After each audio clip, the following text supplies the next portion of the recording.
to my first session of this money literacy program that I've put together and setting out to you in my community.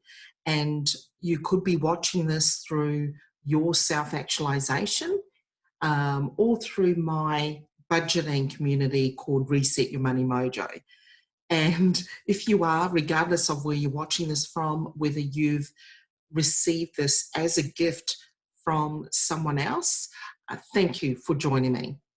Today, my name is Tanga, and today I'm going to just spend a little bit of time with you to explain some background, what to expect, a little bit about my background as well, and then over the next few days you'll get a series that takes you to the next step. All right, let's hit the go button and I'm going to get straight into it. Share my screen. All right, so on your screen, I'll just make myself a little bit bigger there so you can see me talking as well. And you will see I've put together a little bit of a PowerPoint presentation because I tend to get a little bit sidetracked. So this keeps me on track and make sure that you're getting the best value that I want to share with you. All right, so this particular introduction will probably take between 20 minutes to half an hour. So if you want to, press pause, pop off, get yourself a nice drink to relax and just join me as I go through and give you some background as to, what we're doing here, what you can expect over the next few sessions. All right, so I've named this My Designer Money Plan, and it's not my designer money plan, it's your designer money plan. So what I've decided to provide you as a gift is really just an extension of the work that I do on a part-time basis in our local community here in Logan, Australia. But I wanted to be able to package this together for you online so that you can watch this wherever in the world you are. And so all the principles that I'll be speaking to you about really applies whether you work on the dollar or the European dollar, US dollar, the pound, sterling. These fundamental things that we're going to be going through, it doesn't matter what your dollar is known as. All right, so what can you expect? So over the next few days, the very first thing that I'd like to do is just tomorrow speak about money values. And those are the things that could be triggering the way that you make decisions or not around money. And so sometimes when you can really get an understanding of where that comes from, it allows you to really make some adjustments if you need to, or just understand what is behind some of the decisions that you've made about money. We're also going to be talking about, now many of you may already know a lot and the importance of goal setting and having a focus towards something that's important to you, something that really you're passionate about and you want to be able to achieve in life. So we're going to touch on that. It's a major part of planning your money and where that it goes to. And we're then going to be looking at how do you actually prepare before you even go into a budget. So you'll notice there's going to be at least 2 sessions before you even pull out the calculator and start putting dollar figures into your budget. And this is really critical, this preparation phase. And then of course we'll pull all that together and I'll go through and demonstrate the correct way of setting up your budget. And the system that I designed myself around after many years of working with different community members is a color-coded, it's a traffic light system. So many of you will know your traffic lights are red, orange, and green. And the significance of that is really important in this system because for many people that I've worked with, they really don't work well with figures. And so it was easier for them to understand, okay, this account is red, that symbolizes stop I'll go into it in detail. So just hang in there with me. And of course, from there, we will then be able to show you the best way that you can structure and organize your money into your bank accounts so that you've got an automated system in place that is doing what it needs to be doing while you focus in on your day-to-day life with family, with children, with loved ones, with work. We are all busy these days, so it's really good to know that this is in the background operating as it should be.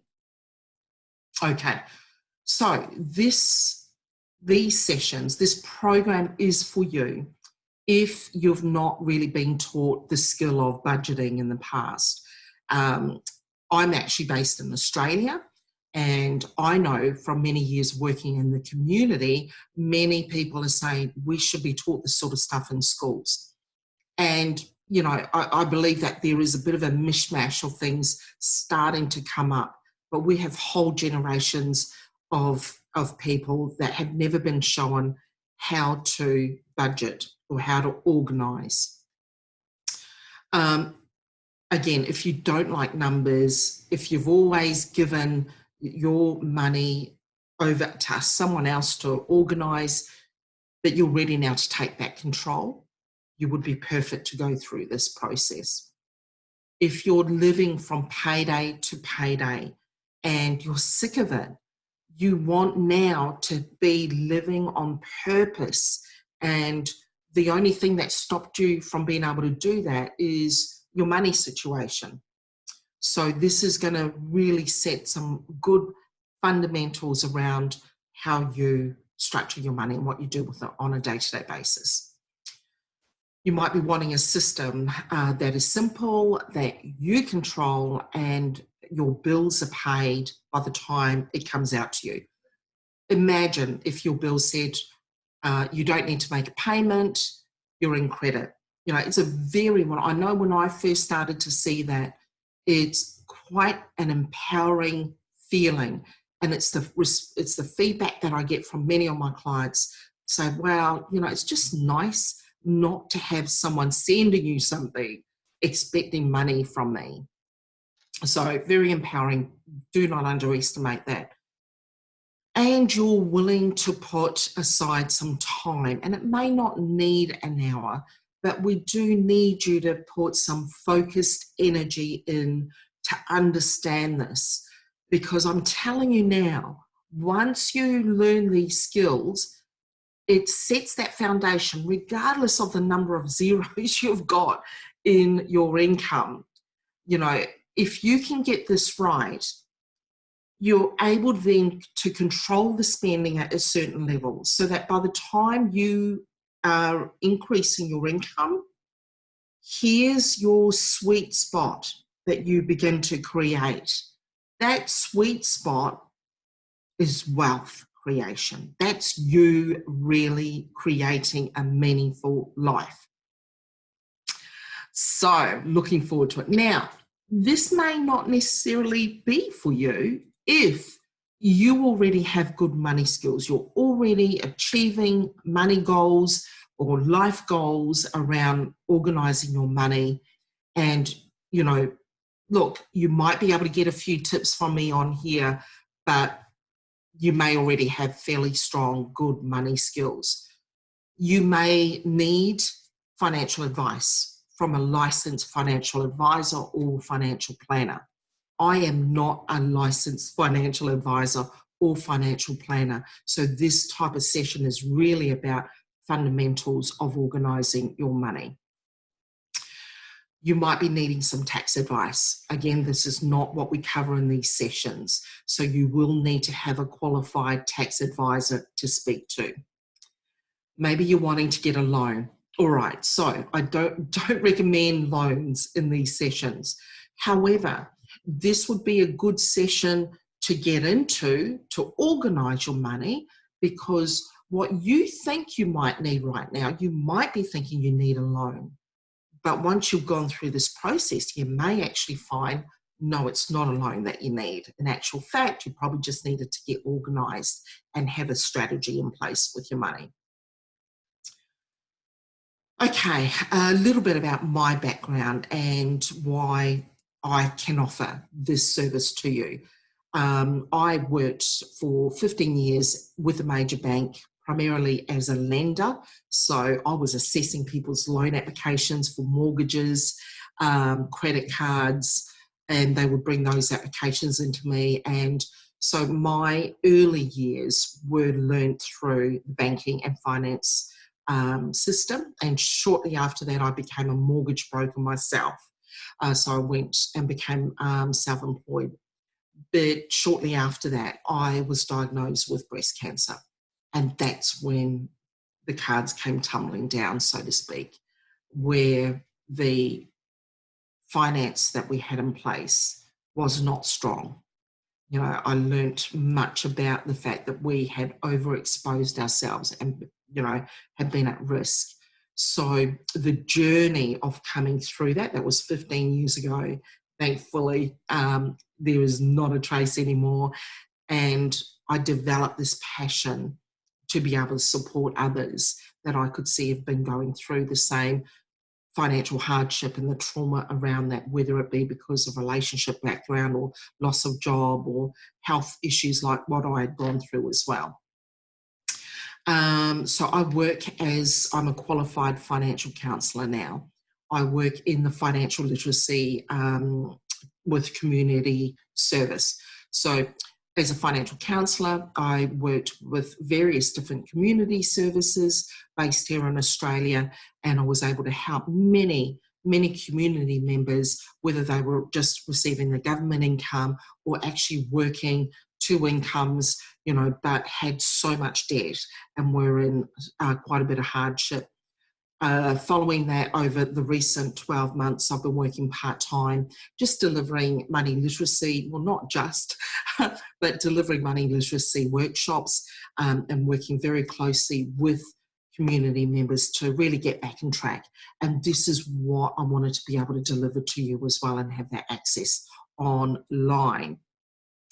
You'll see me there. I'm actually active member of the Financial Literacy Action Group. So with multiple other community services, we are very active in the community in terms of increasing money capabilities so that people can make smarter decisions around their money. So that's a bit about me. And this is me today, married more than 33 years with my beautiful, amazing, loving husband there, mum of two amazing adults. And these are our three beautiful granddaughters. And we live for them. It's our legacy, you know, and we believe that families who play together stay together. So just a few values that I have there. You're welcome to read that as you go through. But respect is huge for me, love and compassion, and transparency. Warts and all. You get to see it all. Okay, now, before we get started, there's probably a couple of things that I wanted to touch on here. And I didn't mention it before, but the sessions that I'll be running, I don't actually touch on anything around spirituality and money mindset per se, or the energetic work around money.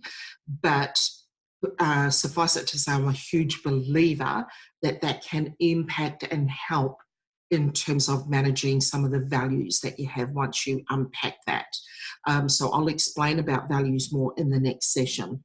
What I'd like to do is really just spend a little bit of time and pay attention to this underlying principle around money that I wasn't aware of, even working in the banking industry. And if you think about it, many of us have taken on the advice of bankers and creditors who have looked at our money for us and said, right, you know, you need to be organising your money this way. Once I came into the financial counselling space, I really learned the fundamentals, and this is why I wanted to share it with you as well. So before we even start talking about money, I want to touch on this principle that is described in Maslow's hierarchy of needs. Now, for some of you who may already know this model, those of you who don't, very briefly, it is a model that explains as humans, in order for us at the top, very top of this pyramid here is what we call self-actualization. And that's you or I, anyone else, regardless of our beliefs, regardless of where we are on this earth, regardless of our background, our culture, everything, the things that make us the same is our basic needs. And so very quickly, if you go through this pyramid here, I'm just circling that with my pointer, you can see your basic needs forms the bottom of that hierarchy. So, you know, if roof over your head, food on the table, basic connections, feeling safe here, if you keep following that through, feeling safe and secure. Now, let me just throw a scenario at you. If you have got no food in the cupboard, if you are afraid, you have a threat of someone about to evict you, you're about to lose your house, already your anxiety levels go through the roof, because those basic needs are fundamental for us as human beings. Some of these other areas around, oh, sorry, I've just gone back too far. Some of these other areas around the hierarchy of needs includes the need to feel loved and have compassion for others, to feel that you belong. This whole emotional need that we have also needs to be fulfilled. All right. Often when we are speaking with people in the community who are stressed, some of the risk factors that we look at is we ask, when was the last time that you spoke to someone who was important to you? When was the last time that you went outside and connected with family or friends? You know, because that social contact is such an important need for us as human beings. Your esteem needs, you know, having a positive self-image and a genuine level of belief, self-belief and self-esteem, having the belief in yourself and that you can make it. Those are all part of our hierarchy of needs. And so at the top of that pyramid, of course, is you having a meaningful life. You have meaningful relationships. You're happy. And if you think about it, when you are needing to go out and get some income, if you're feeling balanced and happy, you're more likely to present in the highest version of you. All right, so you might be thinking, that's great. What does that have to do with money? I'm glad you asked. So, smart budgeting, a sustainable money plan provides for those needs first. Now, here's the thing. Many of us, through dealing with creditors, sometimes even with family and parents, you know, they would say, you've got to do the right thing and pay your debt first. This theory here turns that on its head, in that you need to cover that hierarchy of needs that I've just gone through first. And often when I would be speaking to people, community members on the financial advice line, many people would say, oh, you know, Tanga, I don't do budgets. Budgets don't work for me. And the reason for that is often what happens is we throw everything into the budget, particularly if we've had a loss of income or our income is dropped. And if you haven't got enough to cover everything, the budget's just going to be telling you already what you know. So there's a process that needs to happen first before you put any debt in. And that is putting in roof over your head, food on the table, basic connections, and paying yourself first. So many of you will already know the theory of paying yourself first. Now, if you're on a limited, tight budget, even if all you did was $5 a fortnight, be the first thing that comes out of your account into a savings account that you don't even look at. You won't miss it. The key there is the action, is the habit that you begin to build. Because when you begin to get used to paying yourself first, as your income grows, that habit will continue and it will grow relative to the income that you're receiving. So pay yourself first. You're working hard. That's so important to reward yourself. You put in your basic needs after that, everything in the hierarchy of needs that we've just talked about. And then you keep regular amounts to cover your emotional needs, which is your values. And I will touch on this as well. All I'm doing here is just giving you an overview as to what we're going to be heading down. Income goes in afterwards, and then we work out what does this picture look like. That's when we start doing the balancing act. So key things are hierarchy of needs first and paying yourself first, and then working off what you have left over to cover things like debt, to cover things like spending. And as Warren Buffett says here, don't save what is left over after spending. Spend what you have left over after saving. So I hope that makes sense to you. Please go back. Feel free to go back and just go through those 3 slides again. Tomorrow, I'm going to be focusing in on money values and why knowing this is so important for you to take control and be able to sustain control. Because one of those hierarchy of needs is your emotional connection, your emotional needs, your self-esteem. So when we allow for those things in this budget, you are going to be a happier version of you that then allows you to go out and increase your capacity to earn because you are centered. So I'm looking forward to that. Have a blessed afternoon, day or morning, whenever you're watching this. Please feel free to hit reply if you have any thoughts, if any questions come up for you already. And I'll see you again tomorrow. Take care. Bye-bye.